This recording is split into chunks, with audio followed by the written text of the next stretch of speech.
is Good Morning Indiana, working for you. Good morning, I'm Lauren Casey. The time right now is 4:27 here on your Monday morning. Thanks for starting your work week with us here on RTV6. Several top stories to get to today before we get into the show officially, starting with Avon schools. The high school, we are learning that today they'll be going in person, and then Tuesday they will be transitioning to e-learning and sort of a hybrid method. So that change again for the high school will go into effect on Tuesday. We learned about this on their website.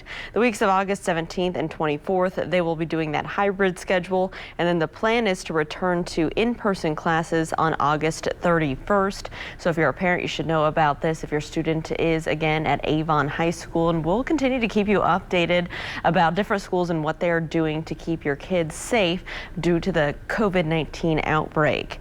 We do want to talk about sending kids safely back to school as well, and that's not just the pandemic. We're also talking about boarding the school bus. We know that there are a lot of different measures schools are taking to keep kids safe as they're getting on the school buses. And so we're going to be talking with Mount Vernon schools about their cameras for stop arm violators. And just to keep in mind as you are traveling out on the roads, especially during the morning hours and the afternoon hours, to keep an eye out for kids at districts all across central Indiana. Remember to take it slow in those school zones. And if you see a bus come to a stop, you need to obey the stop arm and stop. Give them plenty of space for those kids to get on and off the school bus so everyone can get to and from school safely here across our area.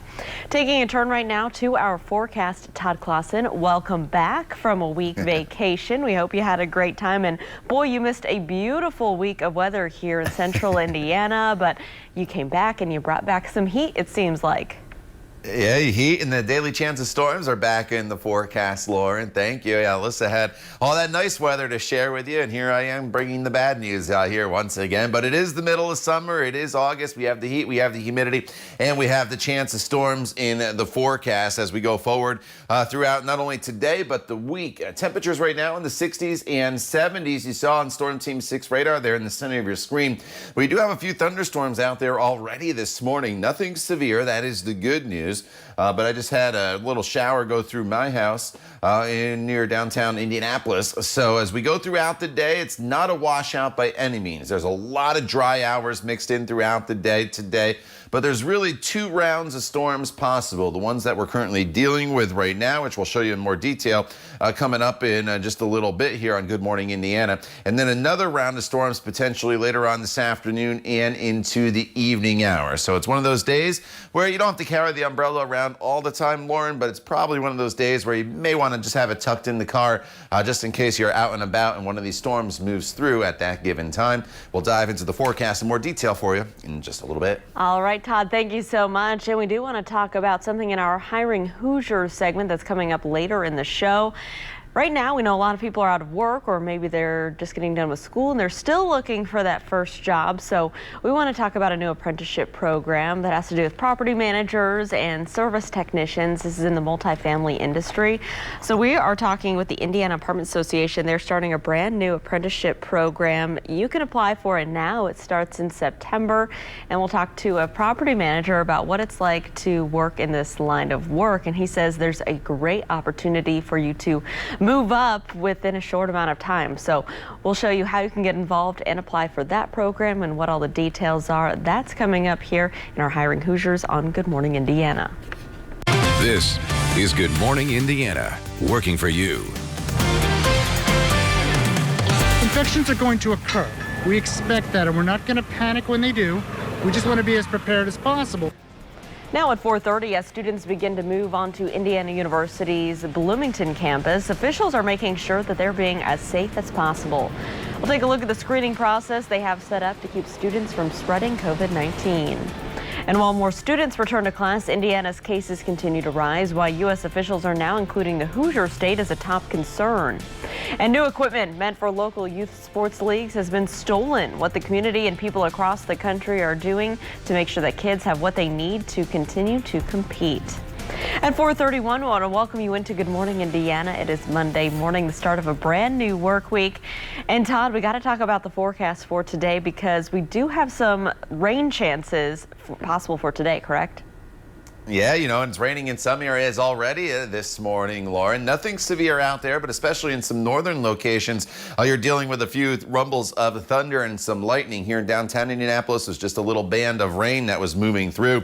And here's a live look at your satellite radar picture, and you can see this rain as it's making its way through the area. Look at all this heavy rain and lightning strikes from Lafayette up towards the Monticello area, and then into Rensselaer, Logansport, some downpours as well. Again, nothing severe here, but certainly a loud warning for you there up to the north. Here's the band of rain that's going through downtown Indianapolis, pushing over towards Geist now and into Lawrence Township. Some heavier downpours near Greenwood, and then a few spotty storms up there near Tipton as well as Noblesville. This is round one. More storms are possible later on this afternoon, but in between, plenty of sunshine as well as humidity and warm temperatures. We're in the 60s and 70s right now. Highs today eventually will be climbing up into the mid-80s, which is about average for this time of year. We'll talk more about these storm chances with the timeline on TrueCast for you hour by hour in just a few minutes. Lauren. All right, Todd, thanks so much. Let's take a look to our west right now. We do have a crash to show you on the westbound lanes of I-70. This is out near State Road 267. The left lane is blocked, and you can see those flashing lights off in a distance. The good news is there's no backups. Traffic can still get by in the right lane, so just take it slow as you travel through that area and use caution. Also, something to keep in mind, we have ongoing construction work on State Road 267 here in the ramp system to get on I-70 eastbound, so plan that out as you're heading out on the roads right now for your commute. Right now around the metro area, though, this is the only major crash that we're monitoring. Everything is traveling about up to speed. Now let's talk about our news of the day and new from overnight. More than a dozen people had to evacuate their homes after an apartment building on the east side caught fire. This happened around 12:30 on Yorkshire Court near East 21st Street and Post Road. Firefighters there say the fire began in someone's kitchen with smoke filling the apartment building's entryway. They say some people had to jump off a balcony. One person was taken to the hospital with mild smoke inhalation. No other injuries were reported. At 4:34 over the next 2 weeks, students at Indiana University are moving back onto campus housing in Bloomington. We were there as some students began carrying their belongings into dorms on Sunday, and we got a look at the COVID screening process. All students were asked to get tested before they arrived. Then on move-in day, they were tested again at the campus. Those results were provided in just 20 minutes. If anyone tests positive, they are required to go into isolation either at home or in a designated spot on campus. Freshman Abby Armstrong and her parents went through this process, and they were able to move her into her dorm. Armstrong says she's excited to make new friends this school year despite most of her classes being online. It'll make things a little bit harder meeting people, but I think it'll be an interesting experience and we'll all bond over that. It certainly gives you a little bit of pause, but I think the university and the kids and everybody has done everything that they can to make it as safe as possible, and so we just have to take it day by day. The university has set up 540 dorms for students that test positive for the coronavirus. Students were also given swag bags to pack if they get sick or if they need to go into isolation during the semester. Students will return to class at New Palestine High School this morning after the building was sanitized and disinfected over the weekend. A third student tested positive for COVID-19 Friday night. The individual was last at school on August 3rd. Families of students who were in direct contact have been notified. On August 1st, the school announced a football player tested positive for the virus, and then a second student tested positive August 3rd. The district says that case and the latest cases were not connected. For the fourth day in a row, Indiana has recorded more than 1,000 new cases of COVID-19. The State Department of Health reporting 1,048 new cases on Sunday. That brings the state's total to more than 74,000 since the start of the pandemic.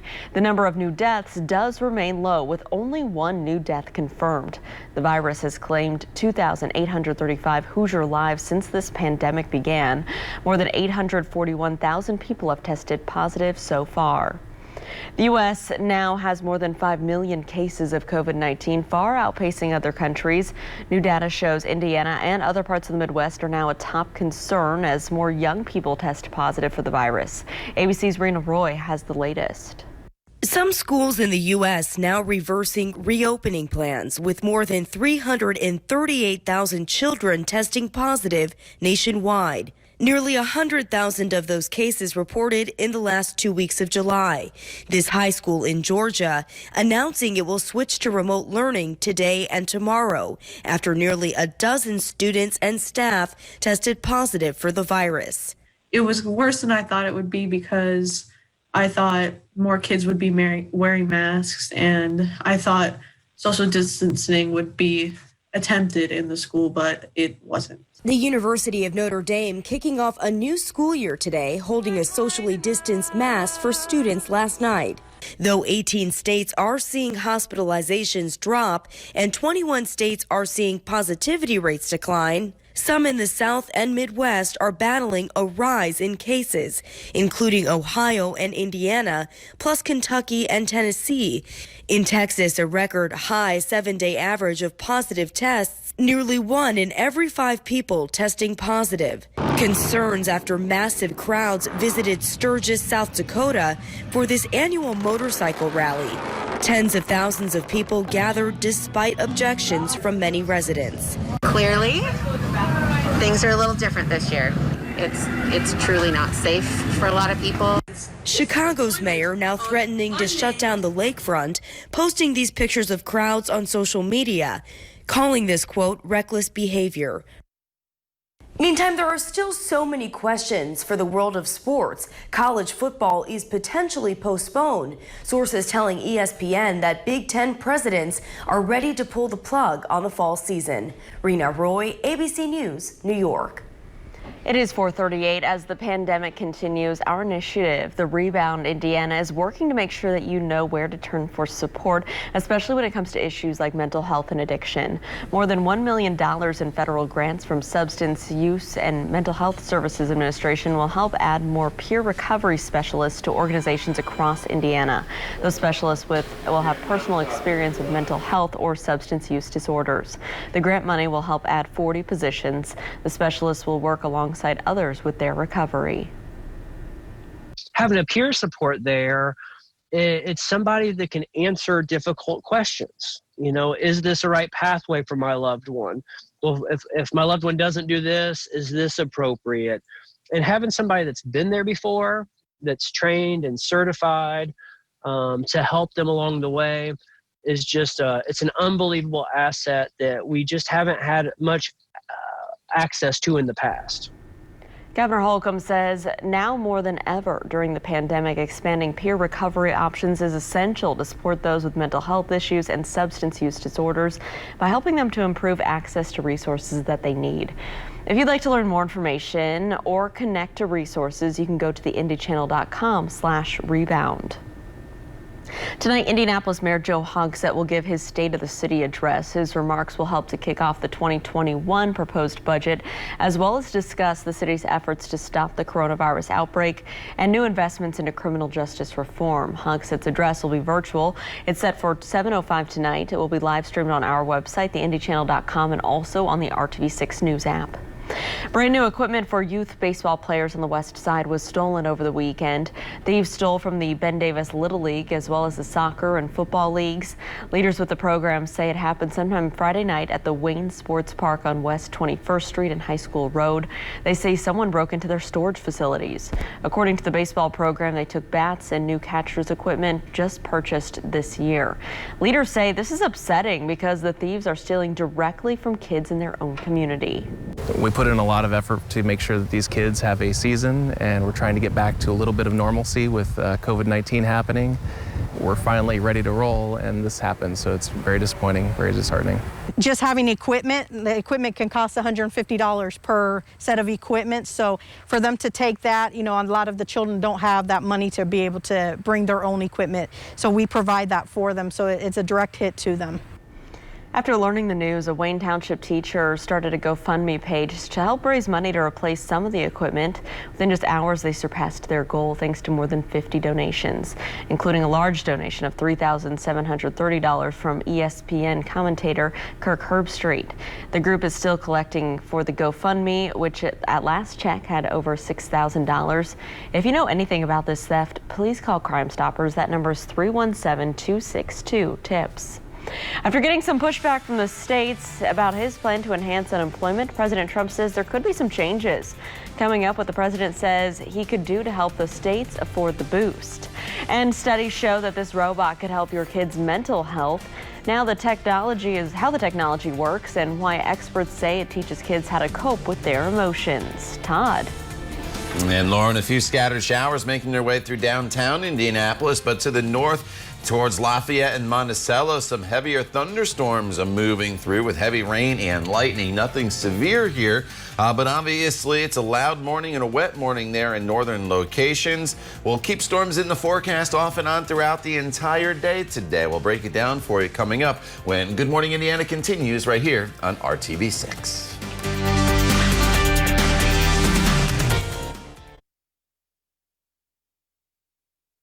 Welcome back. It is 4:45. After signing an executive order to enhance unemployment benefits, President Donald Trump says he might be open to having the federal government pick up more of the cost. His order says that states would have to pay 25% of the added $400 a week, but some governors have criticized that requirement because of the strain it would put on their budgets. Now the president says it might be possible for states to apply to pay less or not at all. We have a system where we can do 100% or we can do 75%. They'd pay 25%, and it'll depend on the state, and they'll make an application. We'll look at it and we'll make a decision. So it may be they'll pay nothing in some instances. It may be a little bit like the National Guard. You know, the National Guard, as you know, sometimes will pay all of it depending on the tragedy or whatever it may be, the disaster. Rafael Sanchez has more on where Indiana stands with affording this program. That's coming up at 6 o'clock. Democratic presidential candidate Joe Biden is expected to announce his pick for vice president this week after pushing it back. It's set to be a historic announcement with Senator Kamala Harris and former National Security Advisor Susan Rice seen as the two top candidates. Either pick would be the first black woman to run for VP. At 4:46, Afghanistan's president has agreed to release another 400 Taliban prisoners in order to start direct peace talks with the group. A grand assembly of tribal elders will sign the order, and peace talks should start immediately after the prisoners' release in an attempt to end the 19-year war. They are the last of 5,000 prisoners to be freed by the Afghan government. Amazon reportedly has a plan that could bring people back to struggling malls. There are 4 players in all of this: Amazon, Indianapolis-based Simon Malls, JCPenney, and Sears. This plan would turn the sputtering stores into Amazon's fulfillment centers. This is all according to a Wall Street Journal report that says the talks have been going on since before the pandemic. The move could involve same-day pickup and delivery services. Big change for anyone who shops at Family Dollar or Dollar Tree stores. Masks are now required for all shoppers, workers, and vendors. Workers will get masks if they don't have one. The stores required masks in early July and then reversed the rule shortly after. Both Dollar Tree and Family Dollar have the same owner. At 4:47, we want to get a check of our forecast for today. Todd Clausen is standing by with more on what we can expect as we start a brand new work week. Todd. Yeah, storms are greeting us as we start the work week here, Lauren, across the area. Nothing severe outside right now. That is the good news, but many of you to the north are dealing with some thunderstorms. Here's a live look from downtown to the north right now. And tough to see anything here, obviously, with the sun not up, but we did have some light rain make its way through downtown Indianapolis here within the last half hour or so, but no lightning in Marion County. But here's a live look at Storm Team 6 radar, and you can see the heavier downpours to the north. So that's where we'll start you off here this morning with this lightning making its way through Rensselaer over towards Round Grove, Brookston, Monticello. Some real heavy rainfall currently with a lot of lightning strikes there right in and around the Monticello area. Then some heavier rain down towards Delphi. And as we slide into the eastern portions of Tippecanoe County there, the heaviest of the rain now basically through Lafayette, getting ready to push into Clinton County, Rossville, Frankfort. You're up next with some of this rain as it makes its way towards your area. Basically, this rain's moving straight off towards the east, so it should be in the Frankfort area by about 5:08 here this morning, so about 20 minutes for you. Rossville a little bit sooner at about 4:58. And then here's the rain that went through downtown Indianapolis, now pushing into Lawrence Township and eventually into Hancock County. Some heavier downpours near Whitelands, and then into Fairland as we work our way into Shelby County. Some light rain beginning to start. As we expand out, you notice a couple things here. One, the rain I just showed you. Two, there's a bunch of clear skies off to our west, but look at near Champaign here. With those clear skies, already some isolated storms starting to flare up. So it's one of those those days, that's going to remain pretty unsettled here across the area. And as we go throughout the day, there will be the chance of a spot shower or storm flaring up during the afternoon hours. But I really think there's a lot of dry hours mixed in today as well. It's not until this evening that we'll start to bring in heavier showers and storms once again, as you see here on TrueCast. Anytime I would say after 6 o'clock and then working through about the 9-10 o'clock hour, there'll be these storms rolling through with maybe some gusty winds, although we are not expecting any severe weather.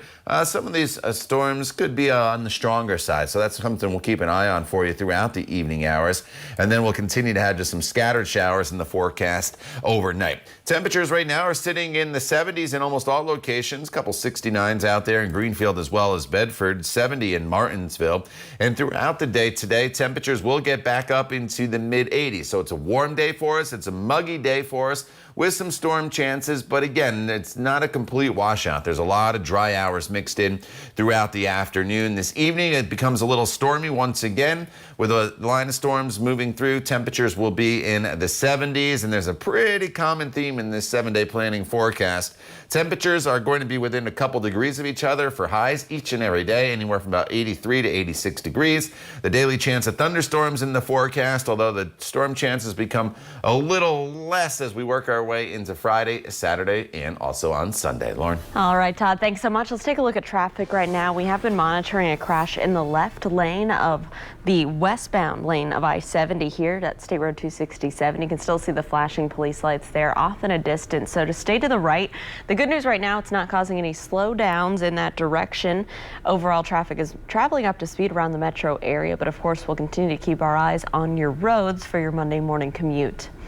At 4:51, it's not just adults feeling the stress of staying at home. Kids are really feeling it too, and a study by Yale University is showing that robots can help kids cope.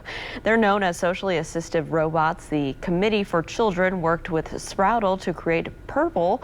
It's a robot toy that helps children calm down and regulate their emotions. It activates when it's shaken or turned upside down. Its heart starts beating fast, and that's when a child interacts with it. In order to calm it down, you just stroke its back gently like this. You handle it really gently. And then I'm feeling the heartbeat slow down. And then eventually that will slow into a purr. The robot was created without an identity, so children can tell their story through it. Yale's study says the robots are helpful with mental health, but they still want the technology to improve with things like perceiving emotions. A 10-year-old in Ohio is using his musical talents to help others. Just after the break, the boy's efforts for charity during this pandemic. And schools all across Indiana are working to keep their buildings and their buses safe during this pandemic. Coming up new at 5 o'clock, we'll show you how the state and local districts are protecting your kids as they head to and from school. The time right now is 4:52. Stick around. We'll be right back.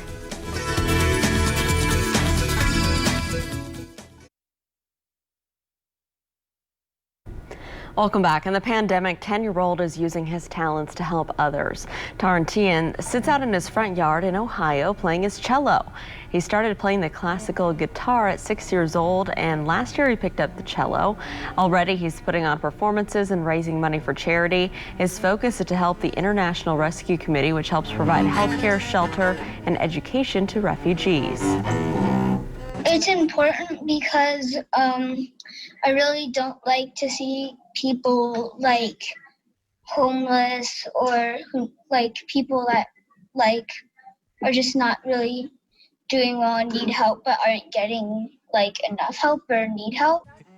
Tarn says he raises about $20 to $30 each time that he plays. He plans to continue his concerts to help more people in need, and it sounds great, Todd. Absolutely, Lauren, and for a good cause as well. All right, here's a live look at Storm Team 6 radar. Many of you may be waking up this morning to some thunderstorms in your area. It's just some light rain showers making their way through the metro area, but all the stronger storms continue to be up here to the north as they get ready to push now towards Logansport. Some real heavy rain in Delphi right now as well. So we'll continue to track these storms for you and talk about your extended forecast as well coming up when Good Morning Indiana continues right here on RTV6. Stay with us. We're back in just a couple minutes.